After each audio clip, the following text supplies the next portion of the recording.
Hey, it's Wisconsin Wine Guy. I am back, and as always, I had this thing going on in my head. Okay, this wasn't in my head. This was a meal that was prepared for the holiday, Labor Day weekend, and I wanted to try it for you as I enjoyed it with myself and my guests with the hidden legend Mead, Elderberry Mead out of Montana.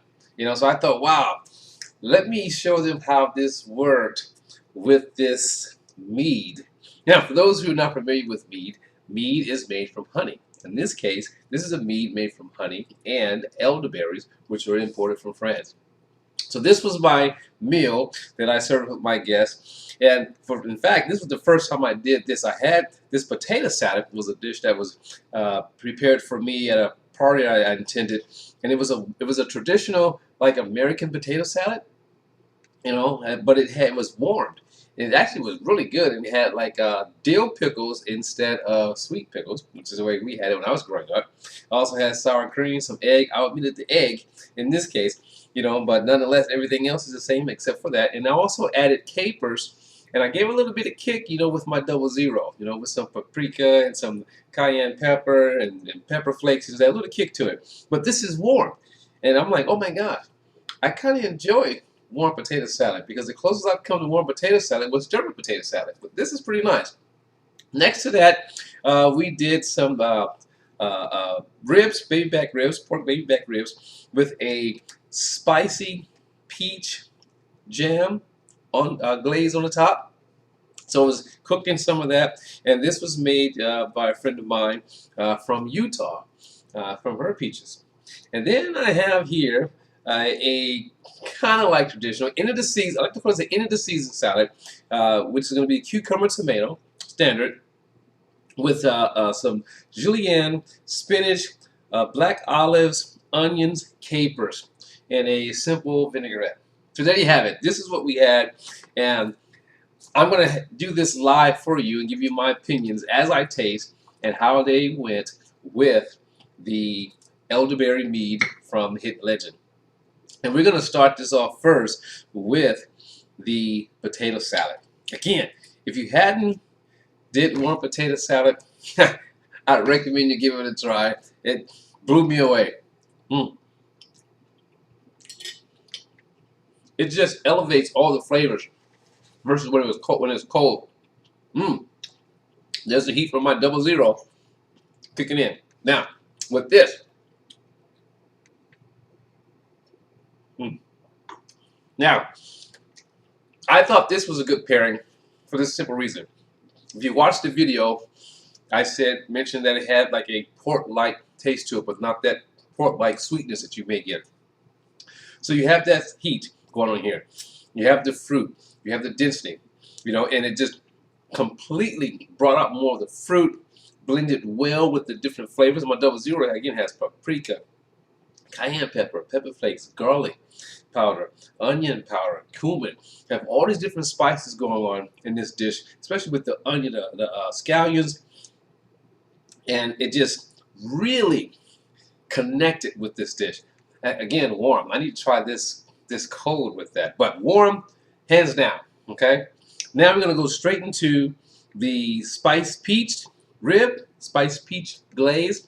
So it's a peach jam with some spices, some cayenne pepper, not cayenne pepper, but the pepper flakes are in there, and some herbs. Again, this was delicious on its own on toast, but I had to put it on the meat.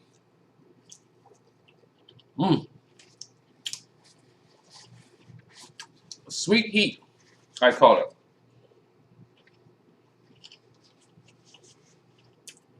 So let's see the sweetness here. What effects it's going to have on the wine.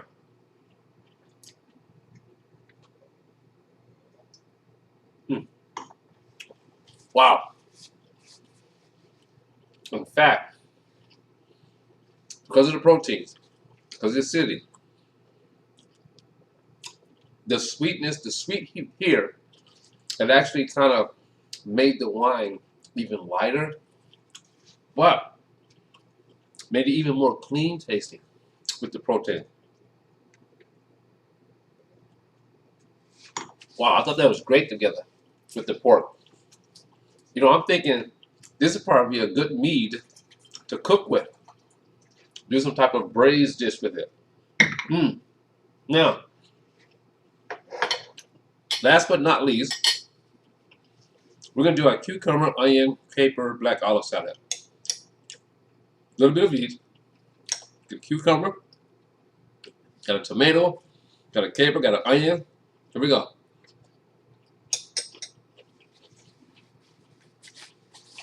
Wow.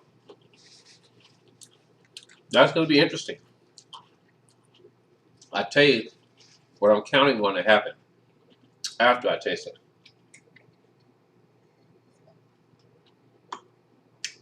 All right. One more taste. Because I want to completely overtake the taste of the meat on my palate. Here we go. I think you put some of that juice in there. So you got salt and pepper.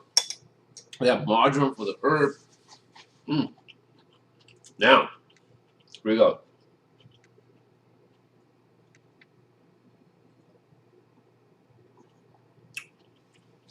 Okay. The flavors here semi-dominate, but it doesn't completely dominate. It goes back and forth. So, I mean, these are a lot of acid here, a lot of ripe fruity flavor.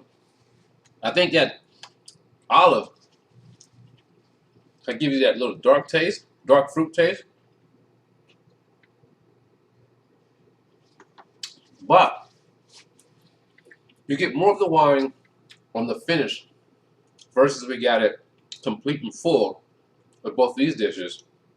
With this salad, the fruit was more on the finish and it wasn't as intense. But nonetheless, for my palate, I thought it went great together. So this is my opinion and the opinions of some of my guests. Some guests did not enjoy the salad with it. They all enjoyed the warm potato salad, shocked them too, and the ribs with it with the peach glaze, spicy peach glaze. I enjoyed it with this, me and some of the guests. So I thought this was a hit. It was a fantastic pairing.